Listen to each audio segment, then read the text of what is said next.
and then you sit next to the wise and you're speaking more than the wise. You see, that's a sign that you're unstable in some sort, and you're not qualified to stand in certain places of influence, power, and affluence. When you stand next to somebody who knows more than you do, don't speak. Learn more. Because once you're filled, you'll have the qualification enough to speak when you have to speak. There will always be an altar. There will always be a provision, a platform, a sort of channel that will elevate your voice to a place where you're able to speak when you have been qualified enough, when you have gathered enough.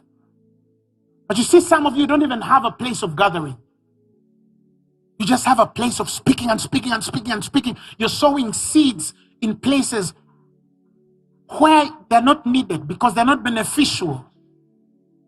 You cannot feed a man with a higher rank. No. Sit down and let them feed you. Sit and learn. If you feel that he's not the man, look for a one higher, but there'll always be one higher for whom God has designed that when they pour, you're the one receiving. It's just designed that way. But I've seen men, as they're pouring into them, they also turn to the hands that are pouring, and then they pour into those hands. That's a sign of pride and indifference. That is why the next line in there says, but a foolish man spendeth it. I want you to note the word used there, spendeth. Spendeth. Because there is no wisdom in this spending, it's wastage. You get my point? Who is following what I'm saying? The man here used the word spendeth. The fool spendeth. You remember the prodigal son? The Bible says he asked for his inheritance from his father. And when he asks for his inheritance for his father, he goes afar out of the country, spends it like a fool.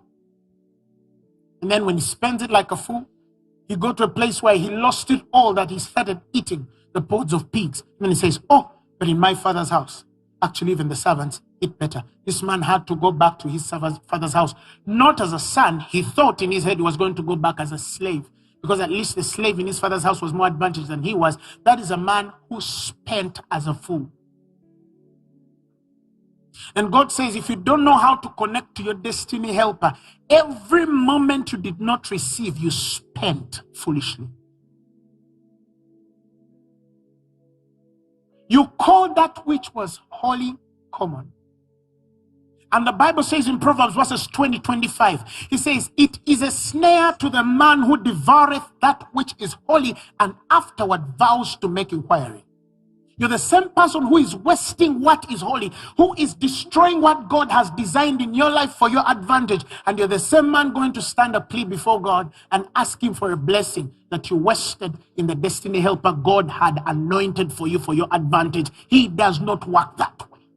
You can pray and fast and shift everything, flip trees and that on yourself, go in sackcloth and roll in ashes. You are breaking a principle that you're not going to be able to reverse because you know how to pray.